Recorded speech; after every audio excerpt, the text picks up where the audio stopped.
નમસ્કાર વિદ્યાર્થી મિત્રો, આજે ગુજરાતી લેખનમાં આજે આપણે પદ્ય સમીક્ષા એટલે કે કાવ્ય સમીક્ષાની વાત કરવાની છે. કાવ્ય સમીક્ષા એટલે કાવ્યને સમજી અને એનો જે ભાવવાહી અર્થ પ્રગટ થતો હોય એના આધારે કેટલાક પ્રશ્નો તમને પૂછ્યા હોય. અત્યાર સુધી કવિતા તમને અમે શીખવીએ અને સવાલ જવાબ પણ અમે તમને કહીએ એમ તમે લખતા.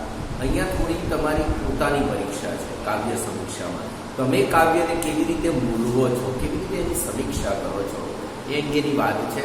તો આપણે કાવ્યને પહેલાં એક બે વખત વાંચવી પડે, એના ભાવને સમજવા પડે, પછી અંતે આપણે એના નીચે આપેલા પ્રશ્નો તરફ જઈ શકીએ. અહીંનું કાવ્ય છે આપણને એ પહેલાં તો કાવ્યમાં જો નીચે નામ લખ્યું હોય તો આપણને કવિની ખબર પડે. અહીંયા કવિનું નામ છે રમેશ પારેખ. તો મિત્રો, રમેશ પારેખ ગુજરાતી સાહિત્યનું એવું નામ છે કે એમનું નામ સાંભળીએ અને ગીતને કવિતાના ટહુકા આપોઆપ સંભળાવા લાગે. એમના ગીતોની વાત કરીએ તો એટલા બધા ગીતો અને બધા કેવા લયબદ્ધ કરી શકાય એવા ગીતો.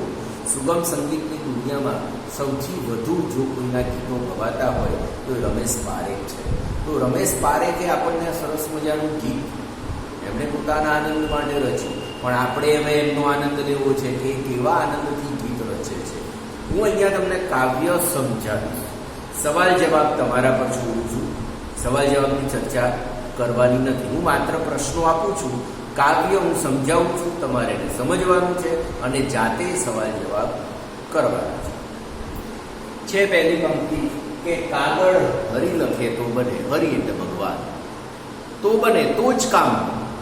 કવિ કહે છે જો કાગળ ભગવાન લખે તો જ કામનું, અવર લખે તો એક અક્ષર નથી ઉકલતા મને. જો સરસ મેં લખ્યું છે પણ એ રીતે કે આપણને અહીંયા એના પ્રાસની ખબર પડે. બને મને ખડિયો પડ્યો ખડિયો આંખને તો બને. ખને બને ટપાલી ખાલી મીંડા કને હરી લખે તો બને. તો કાગળ હરી લખે તો બને. અવર લખે બીજું કોઈ લખે તો એકેય અક્ષર નથી ઉકલતા મને. જો કવિ અહીંયા લખે છે, પોતાની વાત રજૂ કરે છે, પણ જાણે પોતે મીરા હોય અને મીરા જો વાત રજૂ કરતી હોય એમ વાત કરે છે કે કાગળ હરી લખે તો બને. ચિઠ્ઠી ભગવાન લખે, કાગળ ભગવાન લખે તો જ કામનું.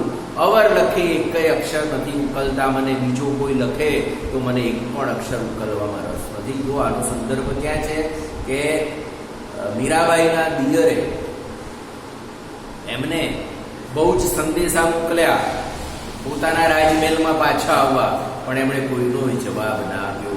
એમનું કહેવું છે કે મારી તો એક જ ધૂન છે, મારો ભગવાન લખે તો જ હું વાંચું, બાકી એકેય અક્ષર હવે મને ઉકલતા નથી. બહુ મજાની વાત આગળ કરે છે.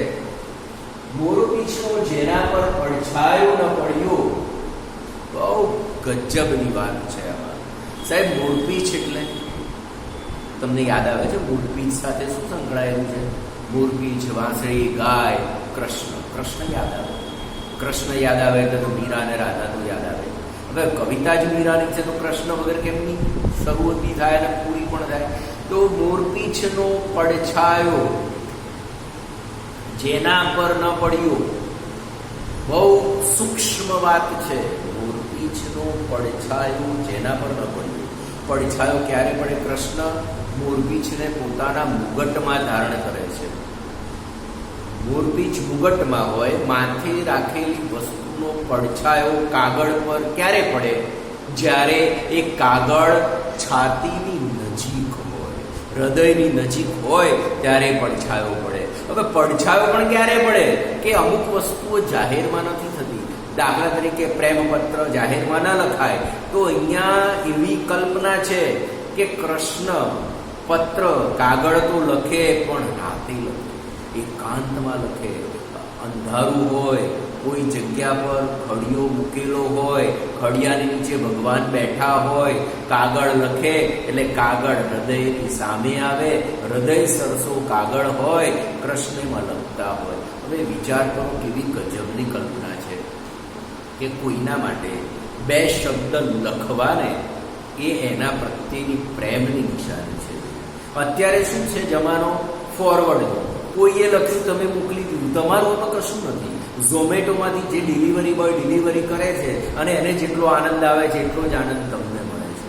તમે રાજી થાવ છો. તમારું ક્રિએશન નથી, તમારું કંઈ અંગત નથી. તમે એક કાગળ તમારા મમ્મી પપ્પાને લખી છો, એક ચિઠ્ઠી લખો કે મમ્મી તારી બર્થડે છે, મને આજે બહુ જ આનંદ છે અને હું તારો દીકરો છું એનો મને ગર્વ છે, હેપી બર્થડે, આટલું લખો. પણ આપણે તો મોટા મેસેજ લખીએ છીએ, મધર્સ ડેના મોટા મેસેજ ભારે ભારે, જેમાંથી આપણને કશું સ્પર્શતું જ નથી. તો આનાથી કંઈ દાડા નથી વળવાનું. ઝોમેટોની ગમે તેવી સુંદર રસોઈ તમે મંગાવી અને મમ્મી તમને ખવડાવે, પણ તમે પ્રશંસા કરો છો, એનો આનંદ એની તમારી મમ્મીને નહીં આવે, કારણ કે એણે બનાવી નથી. સર્જન જે કરે એને સર્જન કરવાનો આનંદ આવે. તમે કોઈના માટે બે શબ્દો લખો છો ને, એ જ વ્યક્ત કરે છે કે તમને એના માટે સમય છે. અને કૃષ્ણ ભગવાન ત્રિલોકનો નાથ રાત્રે કોઈને જુએ એમ પોતાના રૂમમાં અંધારામાં ખડિયો મૂકી અને સમય કાઢીને પત્ર લખે. આ ધન્ય થઈ જાય જિંદગી. આવી જ રીતે તમે પણ કોઈના માટે કંઈક લખો જાતે, તો જ એની અંદર તમારી સંવેદના હોય, તમારો પ્રેમ હોય. કોઈનું મૂકેલું ક્યાંય જાય ખબર ન પડે. મિત્રો, બહુ જ મજાની વાત છે કે સર્જનનો આનંદ હવે સમાપ્ત થતો જાય છે. માણસ મશીન જેવો થઈ ગયો. કેમ? કારણ કે મશીન સર્જન નથી કરતું. એક સરખી હજારો બોટલો બનાવે છે, પરંતુ સર્જનાત્મકતા નથી. સર્જન તો એને કહેવાય કે દરેક સર્જન એકબીજાથી જુદું હોય. દરેક ભગવાને બનાવેલા અસંખ્ય 135 કરોડ તો હિન્દુસ્તાની છે, છતાંય કોઈના જેવું નથી. કોઈની ફિંગરપ્રિન્ટ સરખી નથી, કોઈનો અવાજ સરખો નથી, કોઈનો ચહેરો સરખો નથી. કેવી ગજબની કરામત છે, એને સર્જન કહેવાય. સર્જન આનંદ આપે. તો પહેલા ગામડામાં લોકો બહુ આનંદિત હતા કે કોઈ એક મોચી હોય ને, કોઈ ચંપલ પહેરીને જાય તો જોઈને ખુશ થાય કે આ ચંપલ મારી બનાવેલી છે, આ દૂધીનો વેલો મેં ઉગાડેલો છે, અને આ ઘર પર જે છાપવું છે એ મેં ફિટ કરેલું છે. હવે કશું જ નહીં, બધી એજન્સીઓ થઈ ગઈ. કોઈ આવે, કોઈ કરી જાય. તમારું ઘર છે, તમારા ઘરમાં રંગરોગાન બીજો કરે છે, તમારા ઘરનું પગથિયું બીજો બનાવે છે, તમારા ઘરમાં બગીચો છે એની સાર સંભાળ માળી આવીને કરી જાય છે, કચરા પોતા કામવાળી કરી જાય છે. તમને શેનો આનંદ આવશે? શું કર્યું તમે? સર્જન શું કર્યું કે જેને જોઈને તમને આનંદ થાય? એક ચિત્ર દોરી જુઓ, ખાલી એક ચિત્ર દોરો. ચિત્ર તમે જેવું દોરવા માંગો છો એમાંનું 10% પણ ના હોય, છતાં એ તમારું છે, એનો આનંદ છે. 10 જણને બતાવીએ છીએ તો અહીંયા કોઈના માટે તમે લખો. બહુ મજાની વાત કરે છે કવિ કે મીરા એવું કહે છે કે કૃષ્ણનો મોરપીંછનો પડછાયો જે કાગળ પર ન પડ્યો હોય એ કાગળ મારા માટે તો માત્ર સહીના લીટા છે, સહીનો ખડિયો છે, એમાં શું વાંચવાનું? હવે મીરા તો એવી અવસ્થાને પ્રાપ્ત છે કે સંસારની વાતોમાં તો એમને રસ જ નથી. તો ભગવાનની કોઈ વાત હોય તો જેમનું તમે એટલે કે છે બાકીના બધા મારે મન સાઈના ખડિયા છે, મારે કંઈ વાંચવું નથી. કે કાગળ હરી લખે તો મને એ પરવીનું શું ખોરું જેની વાટ ન હું આંખની. તમારું રિઝલ્ટ આવવાનું હોય, આજે આવશે, કાલે આવશે, પરમ દિવસે આવશે, રોજ ઇંતેજારી અને પછી રિઝલ્ટ આવે તો મજા આવે. તમને કોઈ સમાચાર આપ્યા કે તમારી બેન તમારા ભાણિયા સાથે તમારા ઘેર રહેવા આવવાનું છે. હવે તો ફોનનો જમાનો છે એટલે તમે ટાઈમ પૂછી લો. અડધો કલાક મોડી પડે તો 10 વાર ફોન કરી પૂછો ક્યાં છે, ક્યાં છે, ક્યાં છે. એવું નહોતું. પહેલાં તો કાગડો બોલે એટલે માનવાનું ખાસ આજે કોઈ મહેમાન આવશે. તમને સમાચાર મળે કે બેન ભાણિયા સાથે આવે છે. ક્યારે આવે છે ખબર નથી, આવતા અઠવાડિયે આવશે. સવારથી રાહ જુઓ છો, આવશે ના આવી, સાંજ પડે સુધી જાય, બીજે દાડે ફરીથી રાહ જુઓ, 4 દિવસ રાહ જુઓ અને 5મે દિવસે બપોરે આવી. તો એ જે આનંદ છે એ ગજબ હોય. પ્રતીક્ષા સિવાય આનંદ પ્રાપ્ત થતો નથી. બાળપણમાં પ્રતીક્ષા કરી કે મોટા થઈએ તો સારું, એટલે મોટા થઈએ તો મજા આવે. સીધા જ મોટા થઈ જવાની કોઈ મજા હોય? હેલિકોપ્ટરમાંથી ઉડી અને કેદારનાથ પર ઉતરો તો ના મજા આવે, પણ એ પગથિયા ચડતા ચડતા ચડતા મંજિલ કાપો, હમણાં આવશે કેદાર, હમણાં આવશે કેદાર, અને પછી પહોંચો તો ઉપલબ્ધિનો આનંદ. તો અહીંયા પણ જેની વાટ હોય એ વસ્તુ આવે તો એની મજા કંઈ જુદી હોય છે. તમને કોઈ એમ કે એટલે આજે તમારામાં મેસેજ આવશે 500 રૂપિયા તમને ઇનામ લાગ્યું છે, તો કેટલી વાર ફોન જોઈએ છે? મેસેજ આવ્યો કે નહીં, મેસેજ આવ્યો કે નહીં? અરે તમે તો એનાથી પણ આગળ વધી ગયા. તમે શું કર્યું? તમારા સ્ટેટસમાં કોઈ વસ્તુ મૂકી, પછી તમે સ્ટેટસમાં વસ્તુ મૂક્યા પછી તમારો ધંધો ચાલુ થાય. કેટલાએ જોયું? તો ખોલો, કોણે જોયું, કોણે જવાબ આપ્યો? કેવી ઇંતેજારી છે ભાઈ? આ તો કાગળ જાતે આવે. ટપાલીની ઇંતેજારીની ખબર તમને પડે. હું તમારા 9મા 10મા ધોરણમાં યાદ હોય તો કાગળો મંગાવીને હું જાતે લખીને તમને પોસ્ટ કરતો, અને ટપાલી હું પાડે તમારા નામની. કેવી મજા આવે ભાઈ! તમને કોઈ બોલાવતું નથી, કોળમાં કોઈ સોસાયટીમાં ઓળખતું નથી, અને ટપાલી હું પાડે તમારા નામની. વિક્રમ સારાભાઈ જાતે પોતાને કાગળ લખતા, અને ટપાલી બૂમ પાડે કે વિક્રમ સારાભાઈ એટલે રાજી થઈને દોડતા. કાગળ એવડે જ લખ્યું હોય, પણ એ જે કાગળ પોતાનો લખેલો હોય પોતાના ઘરે આવે એની મજા હોય. તો અહીંયા પણ એવું કહે છે કે એ પરબીડિયું ખોલવાની કોઈ મજા નથી કે જેની પ્રતીક્ષા ન હોય, જેની વાટ ન હોય. આંખ જેની રાહ ના જુએ એ ક્ષણોનો આનંદ આપણા માટે નકામો છે. હવે કહે છે મીરા કે પ્રભુ શ્વાસ અમારો કેવળ એક ટપાલી. મીરા કહે છે આ શ્વાસ તો એક ટપાલી છે, એ ખાલી થેલો લઈને આવે છે ને જાય છે, કંઈ વધારાનું લાવતું. એટલે મીરા એવું કહે છે કે આ જીવન છે, પણ જીવનની જે ઉપલબ્ધિ છે એ તો કૃષ્ણ સિવાય નકામી છે.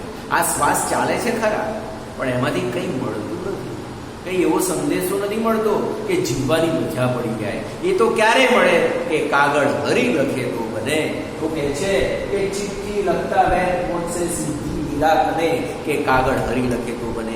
ચિઠ્ઠી લખો સીધી મીરાને પહોંચે. હવે તો એનાથી આગળ વાત કરી, ટેલિપથીની વાત આવી ગઈ. જુઓ શું કહે છે કે તમે અહીંયા કૃષ્ણ ચિઠ્ઠી લખે અને કોઈ ટપાલી વગર સીધી મીરા પાસે પહોંચે છે.